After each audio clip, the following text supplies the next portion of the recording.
Governor صاحب کے بیٹے نے درہ اٹھایا اور درہ اٹھا کر کے اس جیتنے والے غریب آدمی کی کمر پہ درے مارے. اس کو جب درے لگے تو بیٹے نے گھر آ کے باپ کو اپنی لہو لوہان کمر دکھائی. باپ کے دل میں بڑی قدر ہوتی ہے اولاد. والد نے جب دیکھا نا لہو لوہان ہے گردن تو والد چیخے روئے اور پھر پتہ نہیں اگلے 1.5 منٹ میں اس بچے کے والد کو کیا ہوا, اس نے آنسو پونچھے اور بیٹے کو کہنے لگا میرے گھوڑے کے پیچھے بیٹھ. کہا کدھر جانا ہے؟ فرمانے لگے یہ ظلم کا دور نہیں, یہ عمر کا دور ہے.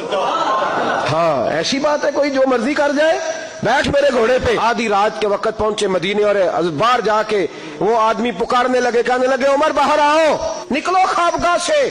جب غریبوں پہ ظلم ہو تو پھر حکمرانوں کو سونے کی اجازت نہیں ہوا کرتی. باہر آؤ. فاروق اعظم آدھی رات کو اٹھ کے آئے. کیا ہوا؟ کہا عمر دیکھ یہ بیٹا جو میں نے اپنے منہ کے نوالے کھلا کھلا کے پالا ہے, ذرا میرے لال کی پشت دیکھ. تیرے دور حکومت میں یہ حال ہوگا.